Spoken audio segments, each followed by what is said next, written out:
Hey y'all, welcome back to B-Rad Garage. Been kind of a hectic week here. Not gonna lie, this may not be everybody's cup of tea. Just found kind of a cool accessory for the garage that I've wanted to get for a while. Triple tap, cord reel type deal. Got it installed, but thought y'all might enjoy it. I really want the car videos and the truck stuff to really be the meat and potatoes of the channel, but right now they're more of a highlight. Having to get out to them, order parts, etc. Anyway. Not going to belabor the point. I just want y'all to know I appreciate y'all watching videos and being here, man. I really enjoy doing this and putting this content out here, and I hope y'all enjoy watching it. So I'm going to shut up now and let y'all get to it. Thanks. Y'all make it be rad. Hey, y'all. Welcome back to Shaky Hand Brad Garage Time Project. I got this retractable cord reels, 30-foot cord, 16 gauge. Looks like it kind of has a swivel and stuff on the hook. And it was regular 40, so $39.99. Now it's $29.99 at Tractor Supply. I went ahead and snagged it because I've been wanting one, because this nonsense down here is what I got. Never mind the socks for rags down there, and my daughter's rock tumbler and some of her accessories. But yeah, this cord has to kind of get up on this hook, and it usually falls down. I'm worried about tripping on it. So I'm thinking we're always plugged in here. Maybe we go up and around and maybe put this bad boy over there up in that top corner. So maybe let's take a look at that and see what that looks like. Hey y'all, welcome back to B-Rad Garage, shaky hand cam Brad edition. So I've been wanting one of these for a while, a retractable cord reel, and I will fix that in post. It's a 30-foot with 16 gauge cord and got a triple tap on the end. They're about 40 or so at Harbor Freight. This one was also 40 at Tractor Supply, but it was on sale for 29, so 30 instead of 40. So I went ahead and snagged it up. I think we're gonna slap that bad boy in there, because right now this is the current situation. And if you'll notice, this cord is supposed to be nicely wound up around that red hook there, but as you see, that isn't always the case. So I'm thinking we steal the plug it's plugged in, come up over the top of the toolbox around here, and I'm thinking maybe in this corner up here. It's okay that it's tall because I can easily reach it, and it might keep it out of the way. So I think I'm gonna slap that bad boy in there. Let's see what we can do, y'all. All right, let's get this bad boy cracked open. Use the old handy dandy package opener. I don't really need to, but man, this thing is just handy as a pocket on a shirt, man.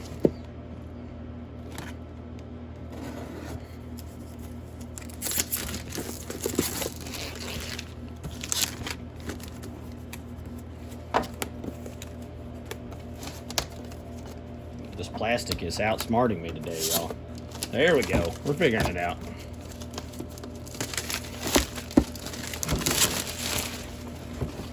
Shiny. What we got here?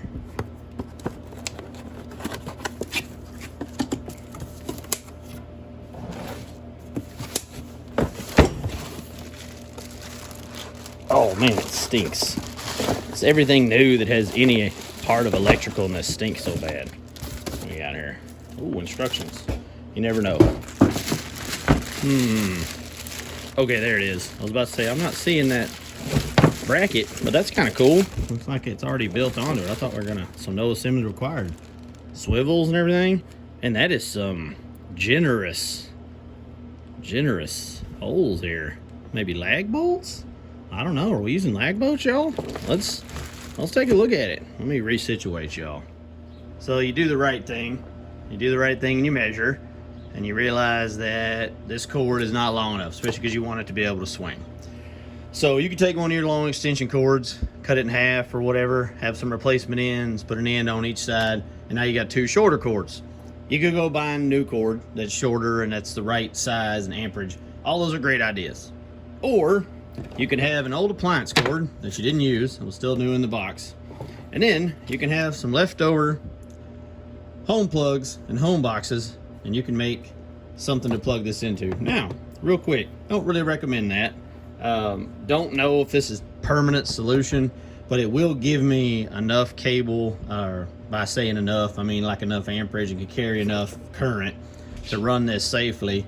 And yeah, I don't know if I recommend this, but that's what we're gonna do right now, and then we're gonna see how it shakes out. So y'all hang on for us.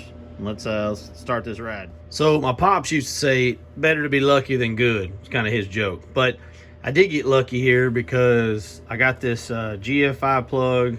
But is this a GFI plug? There's a reset and a test on it. Yes, it is. Apologies. But anyway, this is a studded area right here. This little kind of cubby hole in my garage. So what I did was I went ahead and nailed this box to the outside of this here. And then now I have a box that has a GFI plug on it. I can use to go ahead and power the reel, the cord reel, but I can also power another small thing, either or. And again, not that this is up to code at all, obviously, but I'm using that appliance cord, which is a very heavy gauge cord. And if y'all can see from here, it actually plugs in right there, that bottom cord there. So this plug does not have to stay hot. So if it's, I can unplug it and plug it back in at will. So that really turned out pretty good. Honestly, it stays behind the toolbox even when it's rolled up tight. I just kind of moved it so y'all could see it a little better. But yeah, so that worked out. Just like Pop said, better be lucky than good. Anything near the door. I still don't think this is necessarily, you know, the optimum solution. But I can unplug it easily from the other side when not in use. And so this can be a dead plug. It's basically kind of like an extension cord. So the plan now is going to be to get up into that corner and go ahead and try to install this this reel. Thing about the reel was it's heavy, just to hold over your head and to mark it and whatnot. So I did the old, y'all down here, did the old cardboard aided design. I've heard guys say that before, like they're, you know, certified in CAD. So you can tell I just laid it down and kind of traced around it. And then especially on the holes, the center hole I may leave and just put it in at the end if possible with like a short screw or something. But yeah, so I've kind of got my holes measured in a way from here to here. And so now I can just put this up here as a guide. So we can put our screws in, set it up there, and it'll slide down. So I don't know if I'm gonna be able to not be in y'all's way. Let's see here. Am I just completely in the way? Yes, 100% in the way. See if I can resituate y'all. Man, it's a mess over here, y'all. Give me a second. All right, y'all. So we're going up here. I don't want to go right up to the top. I also need some room to kind of drop the unit down a little. So I'm going to kind of center it here. Let's see, that'd give me, yeah, that's probably enough room. Let's see here. Just kind of mark these.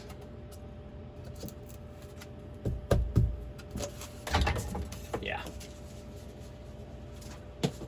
So I still think I'm going to grab it and set it up here, and we'll see what it looks like.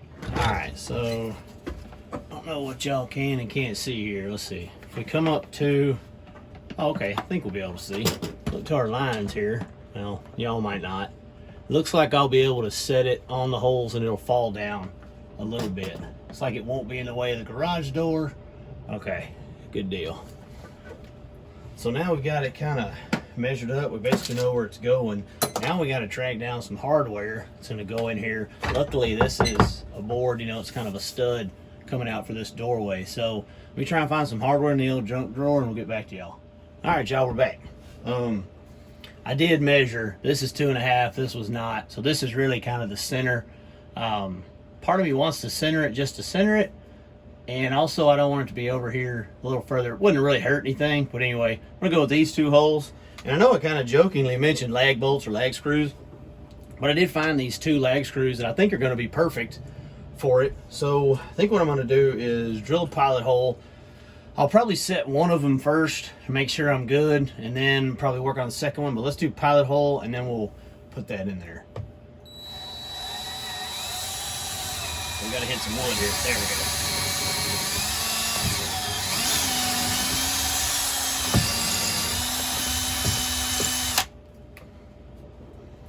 I don't know if that's exactly the pilot hole size for it, but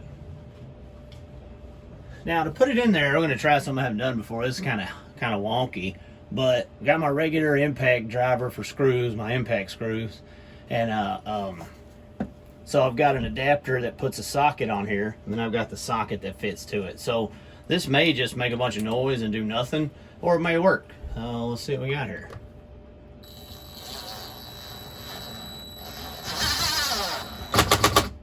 Ooh, that's gonna be loud, isn't it?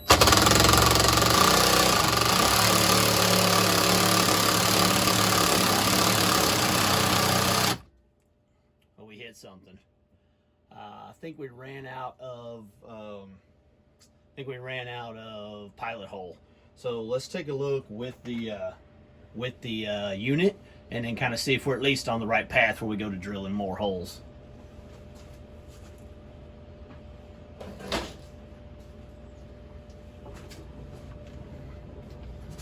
All right, so I set that in there.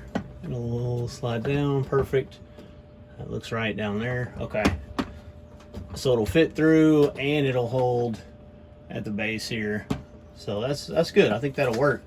Maybe I just get the hand ratchet out and see if we can just slowly. I'm worried that if we keep kind of ramrodding it in there, it's going to split that wood, and then we got a whole passel of problems because it's inside and everything else. So let's maybe back it out and take another look at it.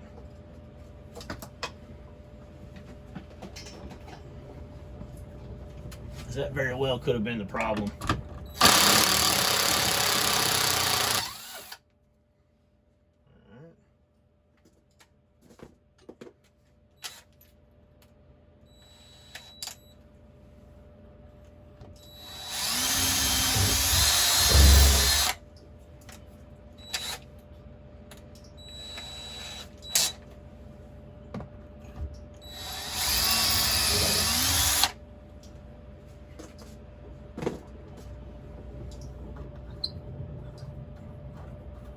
Will my regular drill be better than this impact or not?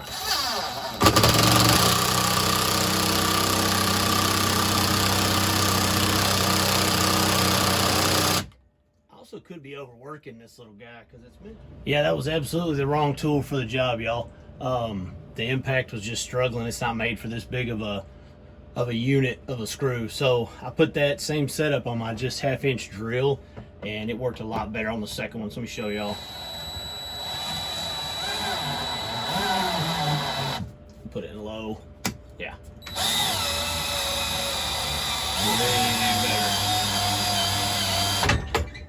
I mean, that's the equivalent of that ain't going anywhere when you strap down to the trailer or the back of the truck. Those suckers are there.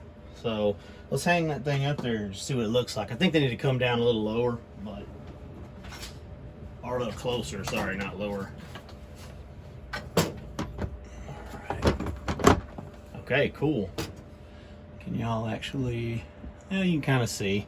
I can tighten them down and get closer to there, but I'm also wondering about that center hole and how I can put something in there. I might have missed something. Maybe I look at the instructions and it tells me how to take this off. It looked like these two bottom pieces were hinged in there.